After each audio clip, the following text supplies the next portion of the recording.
안녕하세요. 저는 인천에서 새로운 삶을 시작하고 있는 30 중반의 여성입니다. 저는 오늘 제가 겪은 섬뜩한 일에 대해서 여러분께 말씀드리고자 나왔는데요. 꼭 저처럼 외로운 사람이 아니더라도 누구든지 겪을 수 있는 일이라고 생각됩니다. 해야 할 말은 많은데 적을 수 있는 양은 적기 때문에 인사말은 이만 생략하고 바로 제 사연을 얘기해 보도록 하죠. 보육원에서 자란 저는 어디 기댈 곳도 없이 힘들게 자라야 했습니다. 어린 시절도 부모에게 어리광 한번 피워보지 못하고 홀로 철이 들어야 했고, 나이를 먹은 뒤로는 혼자 먹고 살기 위해 고생을 해야만 했어요. 그때는 혼자인데다가 돈도 없고 도움받을 곳도 없어서 너무 외롭고 쓸쓸했습니다.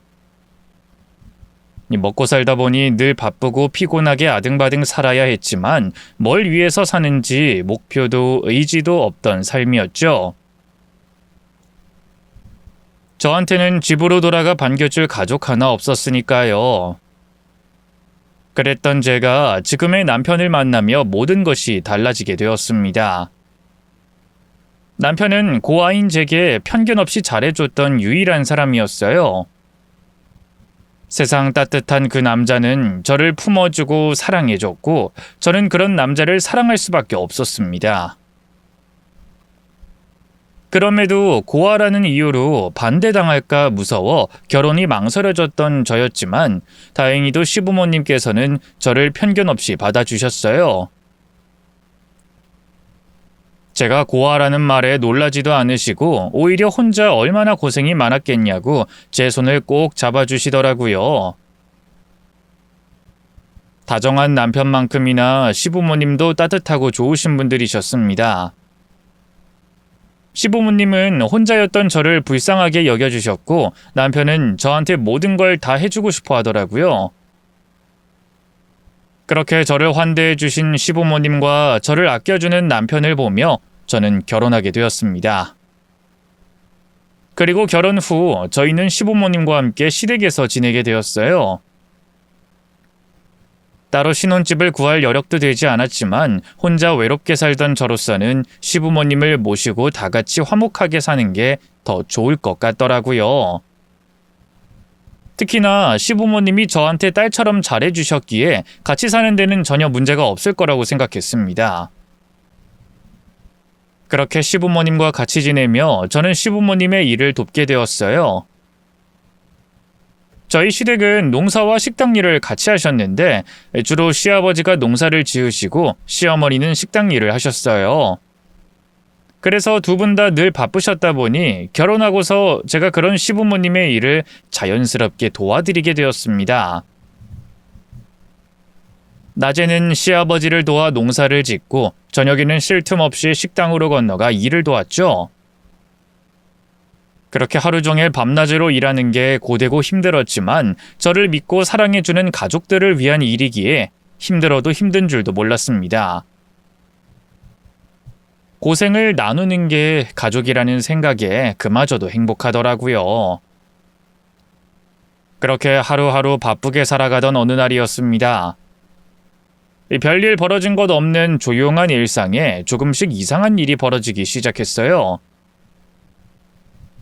어느 날인가 남편이 제 휴대폰을 가져가서는 고장을 내버린 겁니다. 그것도 장난인지 뭔지 이 멀쩡한 휴대폰을 물에 담가버리더니 미안하다고 휴대폰을 다시 사주겠다고 하더라고요. 아, 미안. 내가 실수로 당신 휴대폰을 물에 빠뜨려버렸네. 뭐? 당신이 물에 집어넣은 걸 봤는데 이게 어떻게 실수야? 아, 갑자기 왜 전에 하지 않던 장난을 치고 그래? 아, 이거 고장났어. 아, 이제 어떡해? 괜찮아. 화내지 마. 내가 새로 사줄게. 아, 사실 당신 휴대폰 너무 오래 쓴 것 같아서 내가 하나 새로 사주고 싶어서 그런 거야. 뭐? 휴대폰을 새로 사주려고 그랬다고? 아니, 좀 오래되긴 했어도 아직 멀쩡하게 쓸만한데. 아니, 아무리 그래도 갑자기 이러면 어떡해. 내가 받은 거 있으니까 그거 사줄게. 곧 나오는 폰 진짜 좋아. 아, 내가 그거 사줄게. 아, 그런 건 비싸잖아. 난 그렇게 비싼 건 필요 없는데. 에이, 남편이 사준다니까 그래? 당신이 이렇게 거절할까봐 내가 일부러 그런 거야. 당신 나랑 결혼해서 그동안 우리 부모님 돕고 고생도 많이 했는데 내가 제대로 뭐 해준 것도 없잖아. 그래서 선물이라도 하고 싶어서 그런 거니까 그냥 고맙게 받아주기나 해. 아무튼 오늘은 내가 바빠서 안 되고 내일이나 조만간 휴대폰 사러 같이 가자. 알겠지? 제 휴대폰을 일부러 망가뜨린 남편이 최신 휴대폰으로 바꿔주겠다고 하더라고요. 그 말에 저는 남편이 같이 가자고 할 때를 기다리고 있었습니다. 하지만 당장이라도 휴대폰을 사주겠다던 남편은 그날 후로 이런저런 핑계를 대며 계속 늦장을 부렸어요. 오늘 내가 너무 바빠서 시간이 안 날 것 같은데? 우리 내일 가자, 내일. 오늘은 나 친구들이랑 약속이 있었던 걸 깜빡했네. 미안해. 주말엔 꼭 가자. 매번 다음에 하며 차일피일 미루던 남편 때문에 저는 휴대폰도 없이 한참을 지내야 했습니다. 대체 남편이 왜 저러는지 이해할 수 없었던 저는 답답하기만 했죠. 하루 종일 일하느라 바쁘다 보니 휴대폰이 꼭 필요했던 건 아니었지만 휴대폰이 없으니까 지인들 소식도 모르고 여러모로 불편할 수밖에 없었어요. 그런데 막상 연락 올 곳이 있나 생각해보니 그런 건 또 딱히 없더라고요. 생각해보니까 제가 결혼한 뒤로 자주 연락하고 지내는 사람이 거의 없었거든요. 아무래도 제가 보육원 출신이라 가까운 사람이 보통 사람들보다 적을 수밖에 없었죠. 유독 친하게 지내던 언니가 있긴 했었는데 그 언니와도 어쩌다 보니 연락하지 않고 있었거든요. 그 언니는 저와 자매처럼 가까운 사이였습니다. 정말 자매를 가져본 적이 없어서 그렇게 말하는 게 틀린 건진 몰라도 적어도 저는 그 언니를 정말 가족처럼 생각했었어요. 그래서 그걸 알고 있던 남편이 결혼하고서 먼저 언니를 집에 초대하자고 제게 제안하더라고요. 당신이 친언니처럼 생각한다는 그 언니 말이야. 집에 한번 데려오지 그래? 글쎄, 우리 둘만 사는 집도 아닌데 시부모님 계시는데 내 손님을 부르는 게 좀 그렇지 않나? 그냥 나중에 밖에서 보지 뭐. 에이, 당신 손님이면 우리 손님이기도 하지. 우리가 신혼집을 얻은 것도 아니라서 집들이 할 수 없었잖아. 그래도 그렇게 친한 정도면 한번 데려와야지. 난 시부모님이 불편해하실까봐 그러지. 어머님 아버님이 허락해 주실까? 시댁에 사는 며느리 입장에 누구를 집에 초대하기가 부담일 수밖에 없었습니다. 친언니를 부른다고 해도 눈치를 볼 판에 그냥 친구를 어떻게 부를까 싶더라고요. 아무래도 남편이 미처 거기까지 생각하지 못하고 가볍게 말을 꺼내는 거라고 생각했던 저는 시부모님이 불편해서 싫어하실 거라고 생각했어요. 그런데 시부모님께서 오히려 적극적으로 권하시는 겁니다. 그게 왜 고민이니? 당연히 데려와도 되지. 내가 누누이 말했잖니. 우리가 같이 살게 된 이상 이제 이 집을 네 집이라 생각하라고.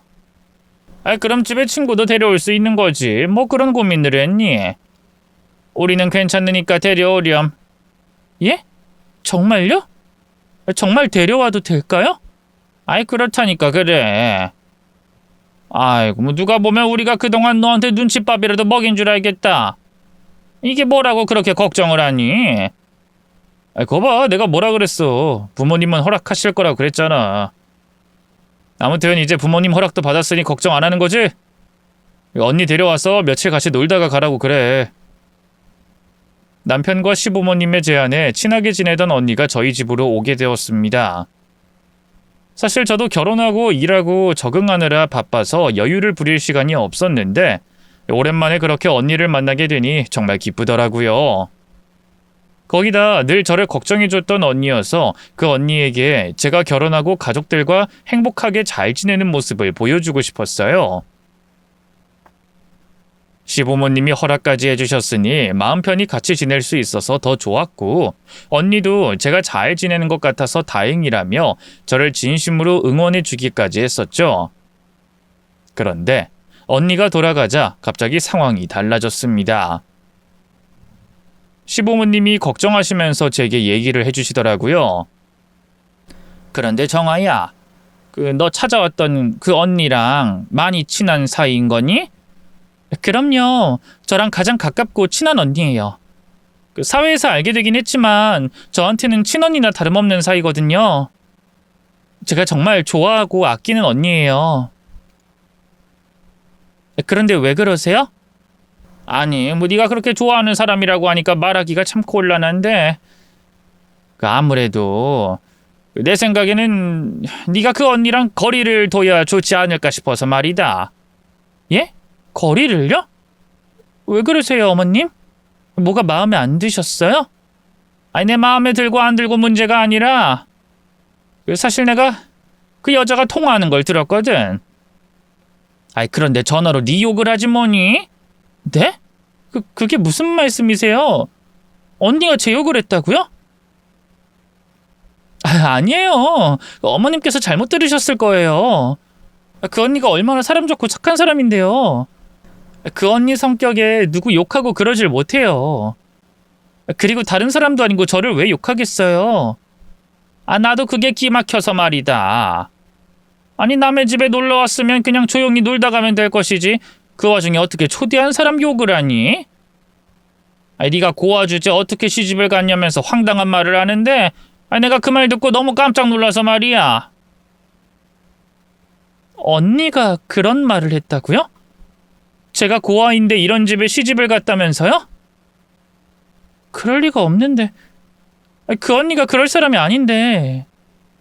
그 사람이 평소에 네 앞에서는 어떻게 했는지 모르겠지만 아무래도 속이 깨끗한 사람은 아닌 것 같다. 그런 사람이 뒤에서 왜 남의 얘기를 하겠니? 거기다가 너를 고아라고 욕하질 않나? 심지어 우리 집안 욕까지 하지 뭐니? 내가 듣고 있다가 화가 나서 따져 물으려고 그러다가 그럼 네가 괜히 곤란해질까봐 참았단다. 그래도 너한테는 말을 해줘야 할 것 같아서. 네가 워낙 순진하고 착하니까 사람들 말을 그냥 믿는 거 아니니? 근데 그 언니는 너를 그렇게 생각하지 않는데 너 혼자 그러면 어쩌겠니? 아무래도 친언니처럼 생각하는 건 너 혼자 생각 같으니 앞으로는 그 언니라는 사람이랑 멀리 지내라. 응? 다 널 위해서 해주는 말이야. 알지? 누구보다 사람 좋던 언니가 저희 집에까지 찾아와서 제 욕을 했다는 말을 저는 믿을 수가 없었습니다. 제 앞에서는 한 번도 저를 고아라고 무시한 적도 없었고 오히려 이해해주고 저를 감싸주던 사람이었는데 그런 언니가 제가 결혼한 걸 보고 비웃고 욕했다니 충격이 클 수밖에 없었어요.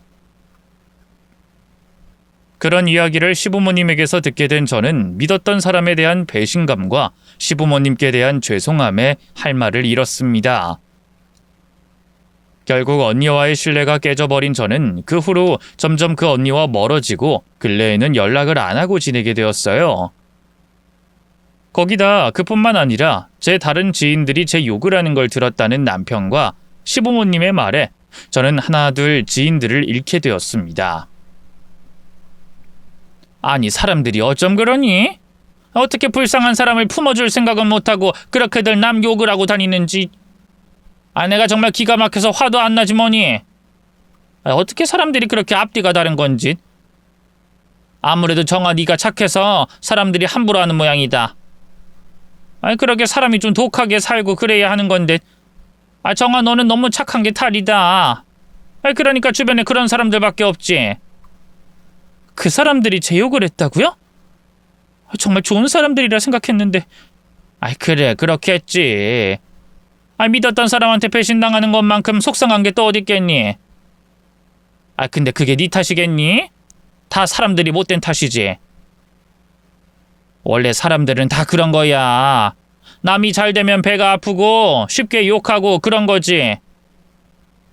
고아에 가난하게 빌빌거리며 살던 네가 우리 아들 만나서 결혼도 하고 가족에게 사랑받고 사니까 그 꼴이 보기 싫었던 거겠지. 그 인간들이 그 정도밖에 안 되는 거야. 그러니까 너무 신경 쓰지 말아라. 그리고 앞으로도 남들한테 마음 주지 마. 남한테는 아무리 잘해줘봐야 다 뒤통수 칠 틈만 노린다니까. 그러니까 세상 천지에 믿을 사람이라고는 가족들밖에 없는 거지. 안 그러니? 그러네요. 정말 앞으로 제가 믿을 사람은 우리 가족밖에 없나 봐요. 다들 좋은 사람들이라 생각했는데 참 허무하네요. 그래, 원래 인간관계라는 게 다 그런 거라니까. 그래도 너는 얼마나 다행이니? 우리같이 좋은 가족이 생겨서 말이야. 그래도 우리가 있으니까 남들은 필요 없지 않니? 그러니까 너도 앞으로는 우리 가족만 생각하고 살자. 괜히 남들한테 기대하고 그러지 말고 말이야. 알겠니? 그러다 보니 언젠가부터 제 주변엔 얼마 없던 사람들마저 전부 사라지고 남편과 시부모님밖에 남지 않게 되었습니다. 그리고 그만큼 더 가족을 의지할 수밖에 없었죠. 하지만 그땐 그러한 제 주변의 변화가 이상하게 느껴지지 않았습니다. 오히려 당연하다고 생각했죠. 결혼하고 가정을 꾸리면서 가족들과 보내는 시간이 많을 수밖에 없으니까 가족 이외에 다른 사람들과 멀어지는 건 당연하다고 생각했어요. 거기다 저는 직장이라고 할 곳도 시부모님의 식당이었으니 제 삶의 중심이 모든 게 가족 중심일 수밖에 없다고 생각했죠. 그리고 결정적으로 가족의 품이 간절했고 그리웠던 저로서는 가족들에게 둘러싸여 사는 삶이 싫지 않았습니다. 좋았어요. 제 생에 가장 행복하다고 말할 정도로 정말 좋았죠. 그래서 가족들이 전부고 가족밖에 없는 그 삶을 제가 어떤 희생을 치르더라도 쭉 이어가고 싶었습니다. 그런데 그런 제 굳은 다짐이 흔들리고 무너지는 일이 생겼죠.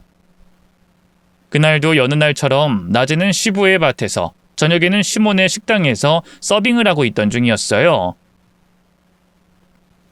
몸은 고됐지만 우리 가족과 함께하는 일상을 보낼 수 있어서 시부모님께 도움을 드릴 수 있어서 힘든 줄 몰랐고 오히려 뿌듯했습니다. 그러다 10년째 단골이라고 하던 손님이 그날도 어김없이 찾아오셨고 식사를 하셨어요. 그 손님은 제가 유달리 신경을 쓰는 분이었는데 처음 시몬의 가게에서 일하게 된 날 알게 되었죠.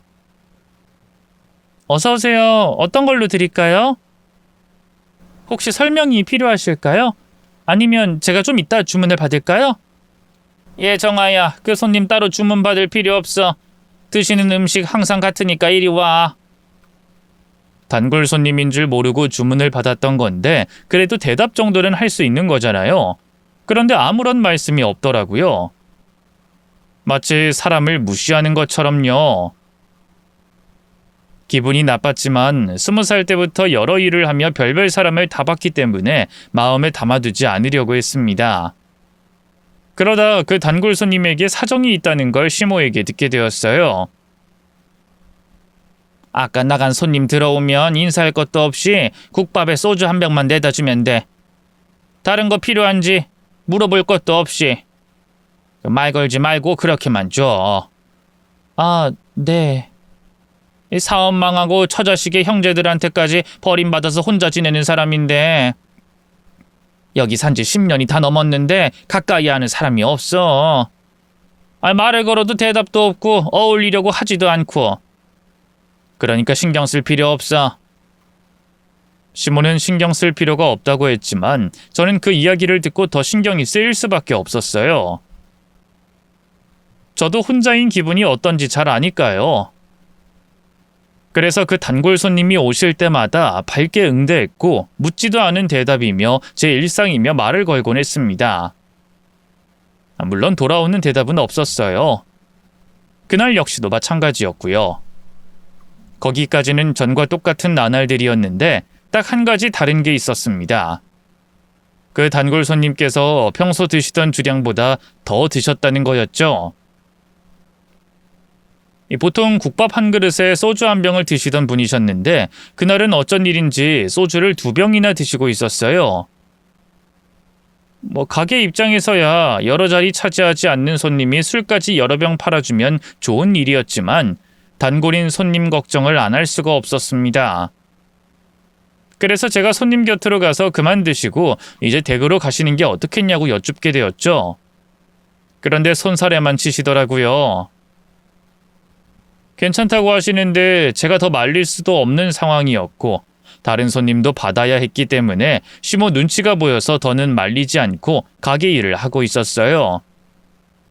그러다 가게를 찾아와 주셨던 손님들이 나가시며 가게가 한산해졌고 어머님도 가게 한편에 있는 방에 들어가 쉬고 계셨습니다. 그때 조금 전까지 술을 드시고 계시던 단골 손님께서 제게 손짓을 하셨어요. 제게 가까이 와보라는 듯이 말이죠. 그리고 처음으로 제 물음에 답을 해주셨습니다. 사장님, 오늘 무슨 일 있으셨나 봐요. 평소 드시던 것보다 술도 더 드시고. 근데 이제 그만 드셔야 될 것 같아요.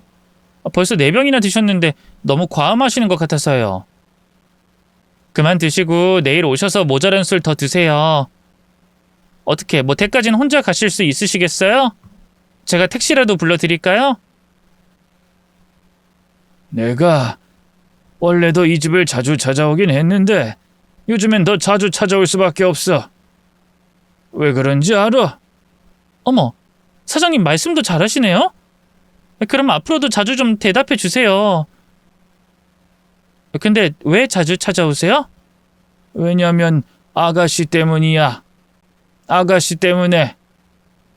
내가 한때는 잘 나가서 주변에 사람들도 가득했는데 그 잘 나가던 사업이 망하니까 썰물 빠지듯이 개미 한 마리도 내 곁에 없더라고. 가족인 처자식까지 말이야. 그날 이후로 나도 사람들한테 마음의 문을 닫았어.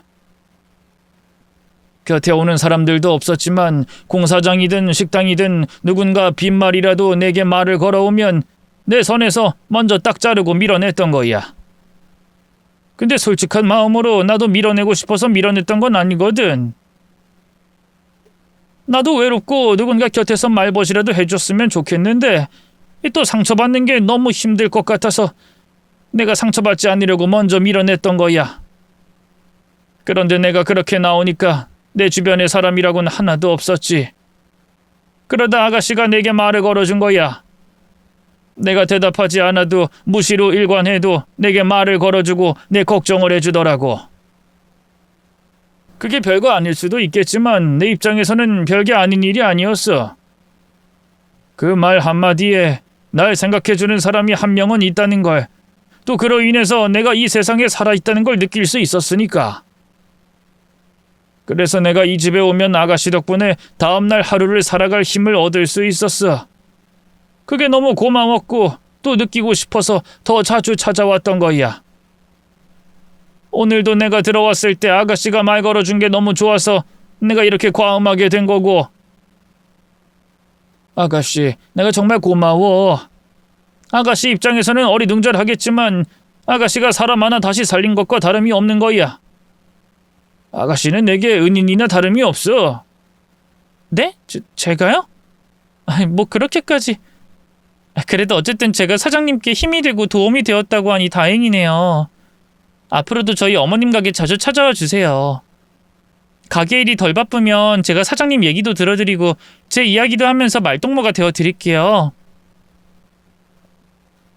혼자 오셔서 말씀도 없이 식사하시는 손님의 사정을 얼핏 듣고 신경이 쓰여 했던 행동인데, 그런 제 행동이 힘이 되고 도움이 되었다고 하니 당황스러우면서도 뿌듯했습니다. 손님께서 제게 고맙다고 말씀하시는데 저도 손님께 감사하더라고요. 그래서 앞으로도 그 단골 손님께 말동무가 되어드려야 하겠다고 생각하던 순간 그 단골 손님이 전혀 다른 분위기의 이상한 말씀을 해주셨어요. 아니, 우리가 보는 건 딱 오늘까지. 그래서 내가 아가씨를 부른 거야. 해줄 말이 있어서. 내가 이 말 안 하려다가 알려주는 건데 아가씨 오늘이라도 당장 짐 챙겨서 여기 떠나. 그리고 아가씨 남편 식구들이 연락해 와도 받지 말고. 네? 네, 그렇게 할게요. 그렇게 할 테니까 우선 사장님 그만 드시고 이제 일어나세요. 댁까지 가시기 힘드시면 제가 택시 불러다 드리고. 지금 내가 술에 취해서 헛소리 한다고 생각하나 본데 아가씨 지금 생각하던 것보다 안 좋은 상황에 놓여져 있는 거야. 내 이야기를 술주정 정도로 생각하면 안 된다고? 네, 그렇게 생각 안 할게요. 근데 어쨌거나 지금은 사장님께서 무사히 댁까지 가시는 게 중요한 거니까 댁까지 가시는 거 보고 사장님께서 말씀하신 대로 할게요. 됐죠? 그럼 택시 부를까요? 내가 하는 말을 지금 못 믿겠다는 거지? 하긴 뭐 막노동이나 하고 맨날 국밥에 술이나 먹는 놈이 술에 취해서 하는 소리가 말같이 들리지 않겠지. 그럼 이걸 봐봐. 이걸 보면 내 말이 그냥 헛소리는 아니라는 걸 알게 될 거야. 자, 여기. 일을 하면서 술에 취한 사람들을 여럿 겪어봤기 때문에 이번에도 그 단골 손님의 이상한 이야기를 귀담아 듣지 않았습니다. 일이 더 힘들어지기 전에 얼른 그 단골 손님 계산을 마치고 택시에 태워 댁까지 보내려고 했죠. 그런데 끝까지 술에 취해 나온 헛소리가 아니라고 주장하던 단골 손님이 제게 휴대폰을 내밀었어요. 그리고 사진 한 장을 제게 보여줬죠. 거기엔 한 여자가 시몬의 가게에서 식당 일을 하는 모습이 찍혀 있었습니다. 누가 봐도 평범하게 식당 일을 하는 사진이었죠. 그때 제 생각에는 그 손님이 예전에 시몬의 가게에서 일하던 직원을 찍었다고 생각했고 그게 뭐가 이상한 사진인가 싶었어요. 역시나 술에 취해서 아무런 말이나 한다고 생각하고 얼른 가게에서 내보내려고 했죠. 그런 제게 그 단골 손님이 사진 속 여성의 어딘가 한 곳을 지목했습니다. 저보고 두 눈 크게 뜨고 보라며 사진을 확대까지 했죠. 이 사진 보고도 뭔가 이상하다는 걸 모르겠어? 여자가 입고 있는 옷도 지금 아가씨가 입고 있는 옷과 똑같아. 그리고 여기 이걸 보라고. 여기 손에 낀 반지 아가씨 손에 있는 결혼 반지 아니야? 똑같지 않냐고. 뭐 비슷하게 보이긴 하네요. 근데 결혼 반지가 다 거기서 거기죠. 그리고 사진이라 비슷하게 보일 수도 있는 거고요. 사진이랑 같은지 아닌지는 내일 사장님께서 술 깨시고 가게 오시면 확인하는 걸로 하고 이제 그만 일어나세요. 네? 그래. 이런 사진이 하나라면 내가 착각하는 거라고 생각할 수 있겠지. 근데 이런 사진이 여러 장이라면, 그리고 이 사진 속 여자가 다 다르다면, 자 이거 봐봐. 여기 다른 여자들도 아가씨와 똑같은 옷에 똑같은 반지를 끼고 있어. 내가 이 집 다닌 지 10년째인데 아가씨 같은 여자를 본 게 4명이나 된다고. 그 중에 내가 3명을 찍은 거고. 여기 봐봐. 단골 손님이 다급히 휴대폰 화면을 넘기며 보여준 사진에는 정말 조금 전 사진 속 여자와 다른 여자들이 저와 똑같은 옷을 입고 똑같은 반지를 낀 채 식당 일을 하고 있었어요. 그제야 저는 이 사진을 단골 손님의 말을 술주정 정도로 넘길 수 없다고 생각했습니다. 이게 무슨 일인지 알아야 했죠. 사장님, 이 사진 속 여자들 전부 누구예요? 그리고 뭘 알고 계신 거예요? 나도 자세한 건 잘 모르지만 아가씨가 시댁 식구들이라고 생각하는 사람들이 뭔가 이상한 사람들이라는 건 알아. 물론 나도 몇 년 전에 알게 된 사실이지만, 그러니까 이 사진 속 여자들 말이야, 전부 이 집 사장 아주머니한테 시어머니라고 불렀어. 지금 아가씨와 사장 아주머니 관계처럼 며느리와 시어머니 관계였다고. 네? 며느리요? 이 여자들 전부 다요? 그래. 근데 처음에 이상하다고 느끼지 못했던 게 맨 처음 이 가게에서 일하던 사람이 외국 여자였거든. 그 다음 여자도 동남아 출신의 여자였고. 그래서 나는 이 집 아들들이 전부 국제 결혼한 줄 알았어. 그래서 며느리들이 돌아가면서 이 가게 일을 돕는다고 생각했는데 그게 아니더라고. 이 집의 아들이 혼자인 거야. 그래도 별 대수롭게 생각하진 않았지. 국제 결혼한 외국 여자들 중에 도망가는 경우가 많다고 하니까. 그 여자들이 도망가면 또 국제 결혼 시키고 도망가면 또 국제 결혼 시켜서 며느리들이 바뀐다고 생각했어. 그런데 어느 날은 우리나라 여자가 앞치마를 두르고 사장 아주머니한테 어머님이라고 부르고 있는 거야. 이 집 아들을 남편이라고 부르고. 그래서 뭔가 이상하다 싶으면서도 결국엔 한국 여자 만나서 잘 사는구나 싶었지. 뭐 나랑 관련이 있는 일도 아니니까 남의 집 일에 그 정도까지만 관심 가지면 된다고 생각했고, 이제 비슷한 일은 없을 거라고 여겼고. 근데 또 여자가 사라지더니 아가씨가 들어온 거야.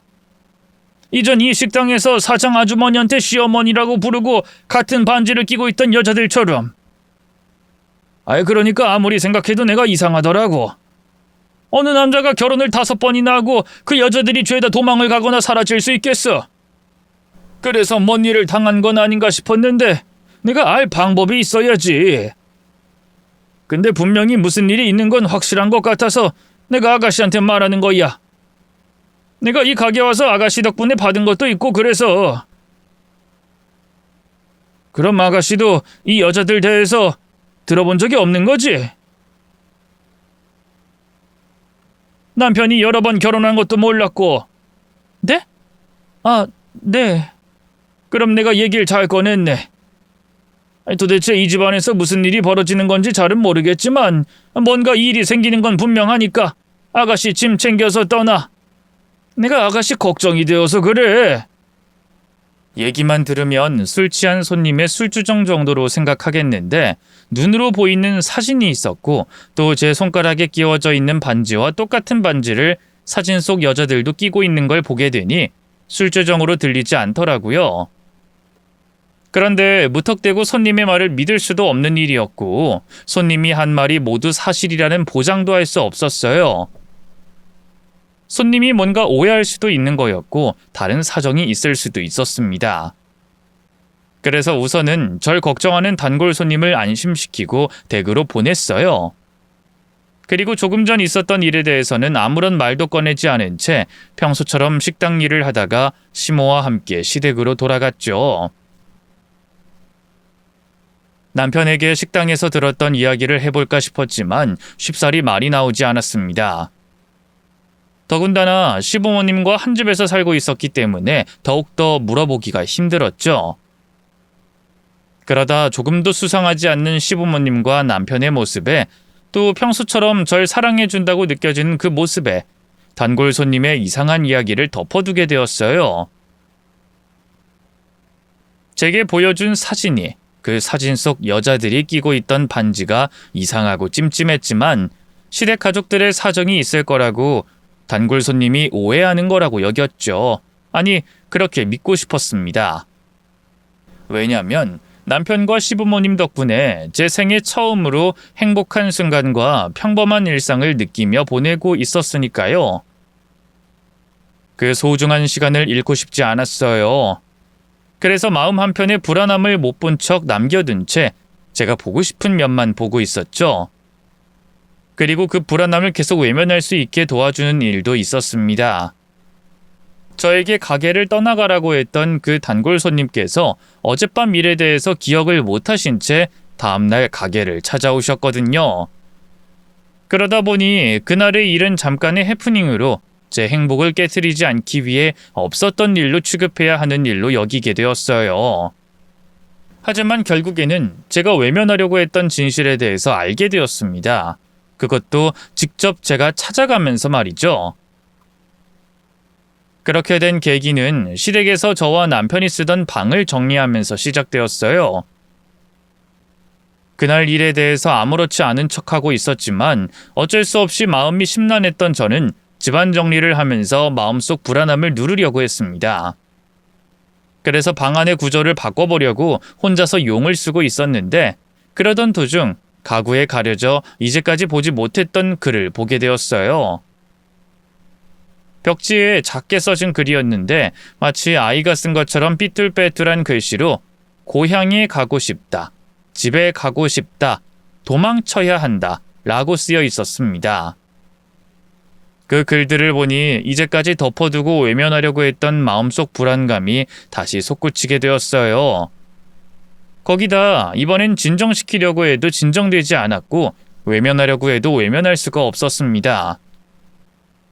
분명히 이 집안에서 또 그 여자들에게 무슨 일이 있었다고밖에 생각이 들지 않았으니까요. 그리고 단골 손님이 걱정했던 것처럼 저 역시 무슨 일을 당할지 모르는 일이었으니 제가 직접 그 일에 대해서 알아봐야겠다고 생각했습니다. 하지만 그 여자들이 누구인지 알 수도 없었고 무슨 일이 있었는지 알려줄 사람도 주변에 없었다는 거였어요. 그렇다고 남편과 시부모님께 누구고 무슨 일이 있었는지 말해달라고 할 수도 없고요. 도대체 어떻게 해야 이 일에 대해서 알 수 있을까 싶던 저는 한 가지 생각이 떠올랐습니다. 시댁에서 시모를 어머니라고 부르며 가게에 일을 했던 외국인 여자들을 수소문하기로 한 겁니다. 국적도 이름도 지금 한국에 있는지 없는지도 모르는 여성들이었지만 그래도 기대할 수 있는 방법이 하나 있었어요. 바로 외국인들 커뮤니티를 이용해 보는 거였죠. 과거 같이 아르바이트를 하면서 친해진 외국인에게 한국에 온 외국인들끼리 정보를 주고받는 사이트가 있다는 걸 들은 적이 있었습니다. 그 커뮤니티를 통해서 한국에 온 외국인들이 구직 정보도 얻고 가지 말아야 하는 일터도 알게 되고 작업의 난이도나 급여 정도가 공유된다고 했어요. 또 평범한 일상 이야기들까지 주고받는 곳이라고 했죠.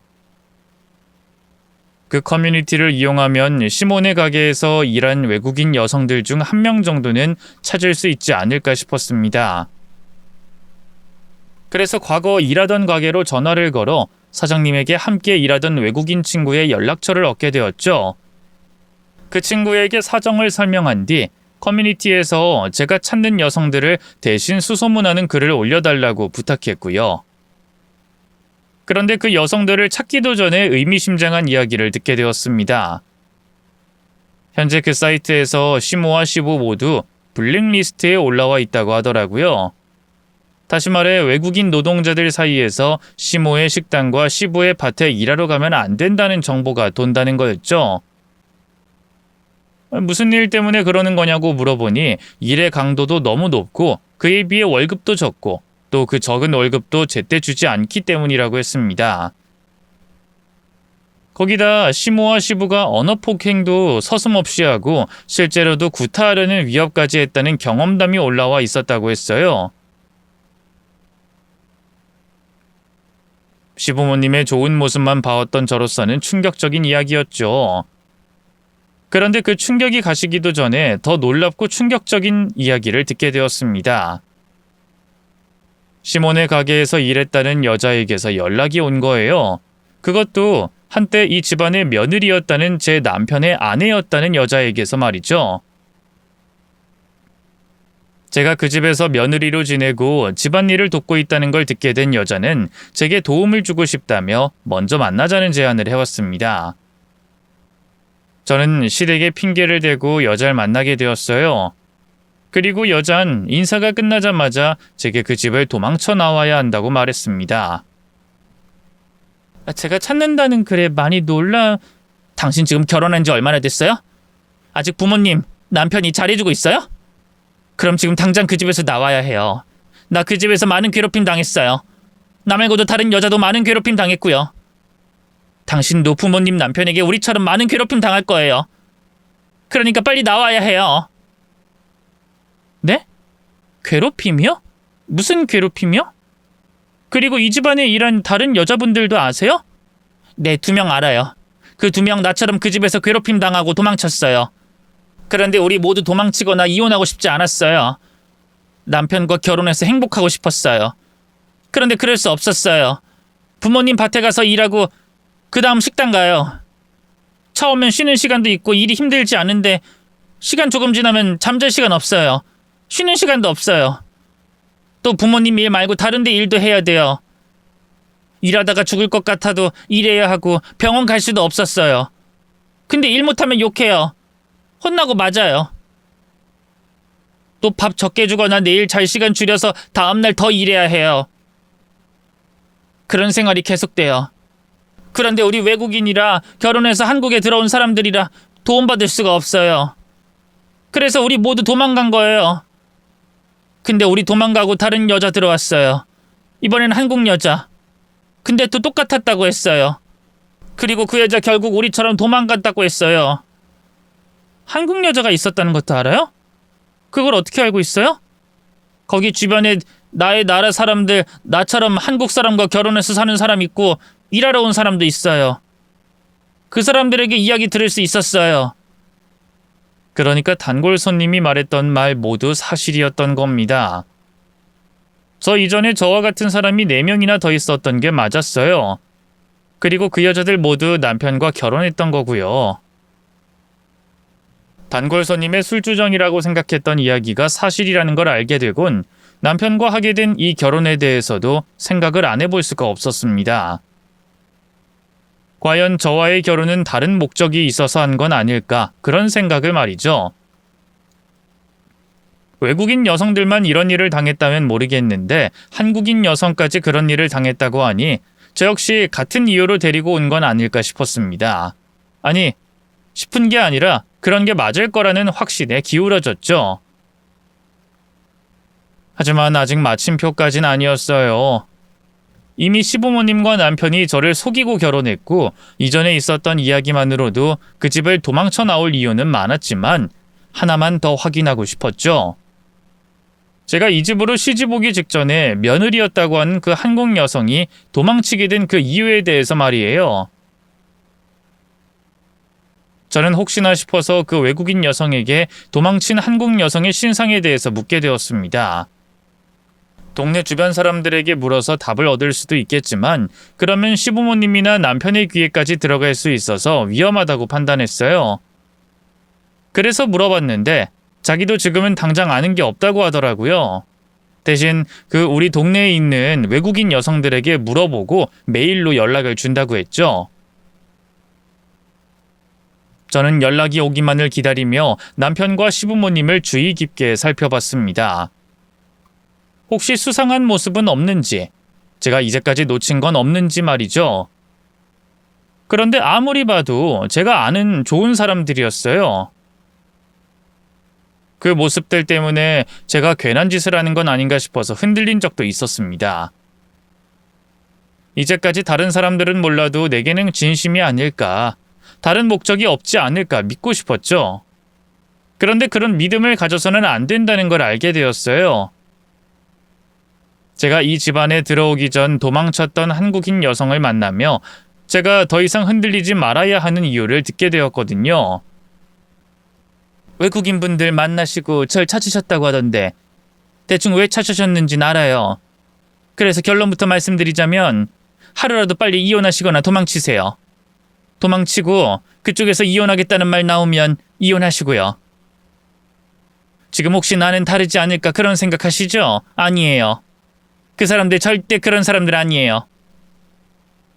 오로지 자기네 식당, 밭에서 일해줄 사람을 찾는 거라고요. 그러니까 우리가 생각하는 가족이 아니라 자기네가 부릴 수 있고 아이를 낳아서 대를 이어가게 할 수 있는 노예를 찾는 거예요. 제 말이 맞나 안 맞나 지금 바로 확인해 볼까요? 가족 없으시죠? 아니면 아주 먼 친척만 있거나. 네, 그걸 어떻게... 그럼 결혼하고 나서의 인간관계는요? 어느 정도 정리되지 않았어요? 정아 씨가 오래 연락 안 돼도 찾을 사람 하나 없을 정도로. 그리고 또 지금 가족이라고 하는 그 사람들한테 많이 의지하죠.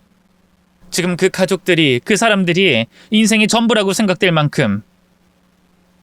저도 그랬어요. 저도 정아 씨랑 똑같은 기분이었고 남편이 다른 여자들과 이혼했다는 사실을 알게 되었을 때도 그렇게 믿고 있었죠. 그런데 우리 같은 여자들 어떻게 생각하는지, 또 우리에게 잘해주는 게 전부 의도된 거라는 걸 직접 듣게 되었어요. 그 가족들 입을 통해서. 저는 남편이 국제결혼하고 이혼했다는 걸 서류를 확인해서 알게 되었거든요.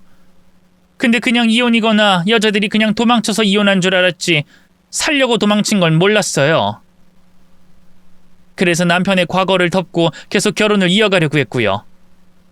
그런데 제가 남편의 이혼 서류를 본 걸 알게 된 시부모님들이 남편에게 하는 말을 듣게 된 거예요. 우리를 어떤 식으로 생각하는지, 또 우리가 자기들에게 의지할 수밖에 없도록 고립시킨다는 것까지. 사실 그 전에는 제가 힘들게 사는지도 모르고 있었어요. 농사 짓고 식당 일하고 살면 이 정도 힘들게 산다고 생각했고, 제가 욕을 먹어도 맞아도 제 잘못 때문에 손해가 막심하니까 제가 당하는 것도 당연하다고 생각했죠. 그런데 날 노예처럼 생각하는 그 인간들이 나는 전에 도망갔던 여자들처럼 도망 못 가게 잘 감시해야 한다는 그 말을 듣고 제 상황이 일반적이진 않다는 걸 알게 된 거예요. 또 복제품처럼 똑같은 결혼 반지가 여러 개 더 있는 걸 보면서 이 결혼이 진짜 사랑해서 한 결혼이 아니라는 것도 알게 되었고요. 그제서야 내가 의지하고 유일하게 가족이라고 생각하던 그 사람들의 본 모습이 보이기 시작하더라고요. 또 내가 이미 이 집에 충실한 노예가 되어 있다는 것도. 그래서 도망치게 된 거예요. 도망치고 이혼해 줄 때까지는 절대 돌아가지 않겠다고 말했던 거고 겨우겨우 이혼할 수 있었던 거고요. 남편의 전 한국인 아내는 제가 겪은 이야기를 하기도 전에 마치 이제까지 저에게 있었던 일들을 본 것처럼 설명해 줬습니다. 자기 역시 겪었던 일이라면서 말이죠. 휴대폰을 어영부영 사주지 않고 있는 거, 제 욕을 하는 걸 들었다면서 주변 지인들과의 관계를 끊어놓는 것, 또 자신들과 24시간 붙어있게 만들고 잘해주면서 제게 가족들밖에 없다는 생각을 심어주는 것까지 모두 시부모님과 남편의 계산된 행동이라고 했죠. 그리고 그러는 이유가 결국에는 자신들의 생업을 돕는 노예로 쓰기 위함이라고 했어요. 지금까지는 제가 집안에 들어온 지 얼마 되지 않아서 잘해주고 있지만 조금씩 변할 거라고 했습니다. 처음에는 이만큼, 그 다음에는 또 이만큼 제게 강도를 높여 막대할 거라고 했어요. 그러다 보면 어느 순간 불합리한 대우를 받아도 욕을 먹어도 맞아도 잘못되었다는 걸 깨닫지 못하고 당연하게 받아들이는 나 자신을 확인할 수 있다고 했습니다. 요즘 많이들 하는 말로 가스라이팅을 당해 그 집안의 노예가 되는 거였죠. 드디어 기울어져 가고 있던 제 확신에 마침표를 찍게 되었습니다. 그리고 그때부터 시부모님과 남편이 무서워지기 시작했어요. 당장 오늘이라도 가족들이 날 대하는 태도가 바뀌면 어쩌나 싶어서 겁이 나기 시작했죠. 내가 이혼하겠다고 말하면 과연 가족들은 순순히 나와 이혼을 해줄까 싶었습니다. 그 말을 꺼내다가 그대로 붙잡혀 평생 그 집안의 노예로 살면 어쩌나 싶었죠. 결국 저는 사실 확인을 했던 그날 시댁을 도망치기로 했어요. 그리고 그날 저도 깨닫게 되었습니다. 이미 충분히 시부모님과 남편에게 잠식당하고 있었다는 걸요. 도망칠 때 필요한 제 짐을 몰래 싸놓으려고 했는데 제 짐이 하나도 없더라고요. 물론 옷이며 속옷이며 없는 건 없었습니다만 제 손으로 고르고 구매한 게 하나도 없었어요. 죄다 시부모님과 남편이 구매해 놓은 거였죠. 그리고 그 집을 나오려고 하니 동네 밖을 나가는 법도 나가서 연락할 곳도 연락할 수 있는 휴대폰도 없다는 걸 깨달았습니다. 아직 남편과 결혼한 지 1년도 안 됐는데 저는 시부모님과 남편 없이는 살아가기 힘든 바보가 되어 있었죠. 정말 무섭게 느껴졌고 완전히 세뇌당해 내 생각도 제대로 할 수 없기 전에 이 집을 나가야겠다고 생각했습니다. 저는 그날 밤 그 즉시 시댁을 도망쳐 나왔어요. 도망쳐 나와 무작정 전에 일하던 가게로 찾아갔습니다. 새벽 중이라 가게 문이 닫혀 있었지만 휴대폰이 없었기 때문에 지인들에게 도움을 청할 수도 없어 가게 앞에서 날이 밝기만을 기다렸어요.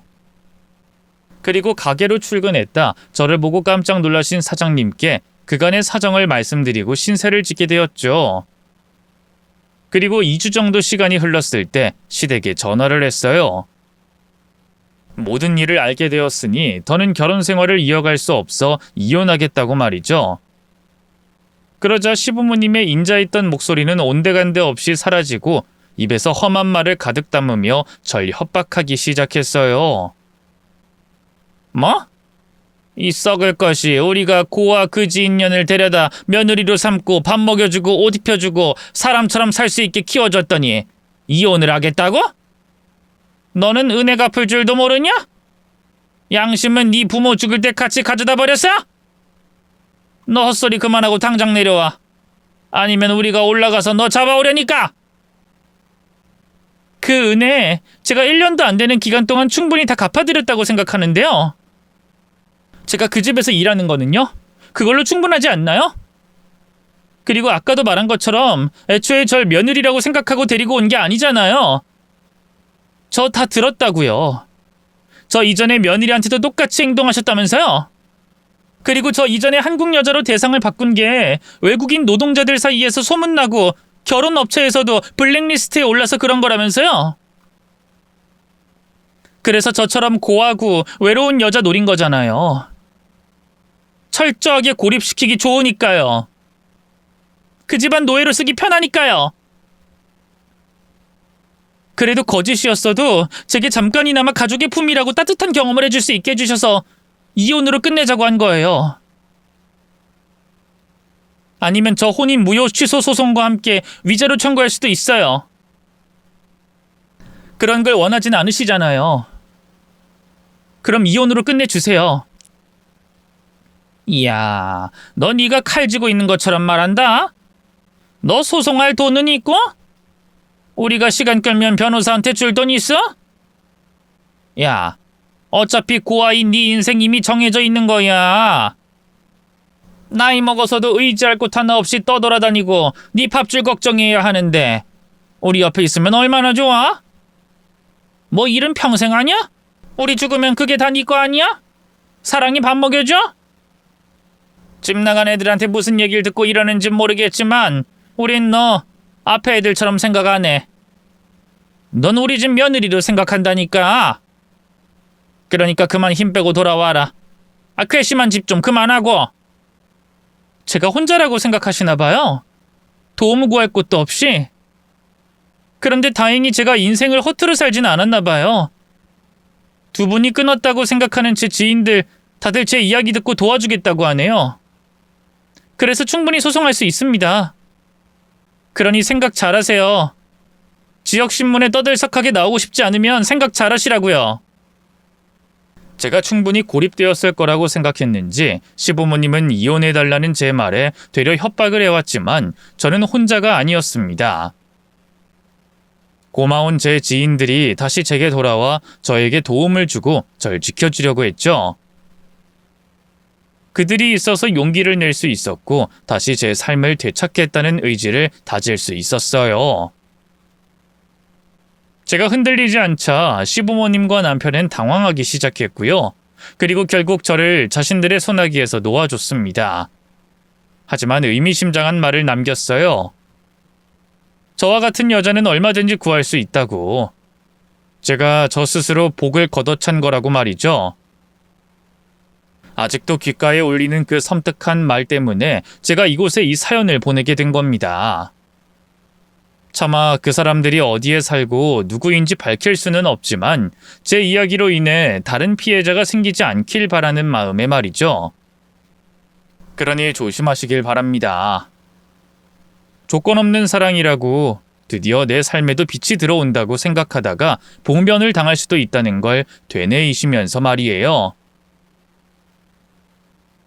그럼 저는 다시 한 번 더 조심하시라는 말을 마지막으로 사연을 끝내겠습니다. 읽어주셔서 감사드려요.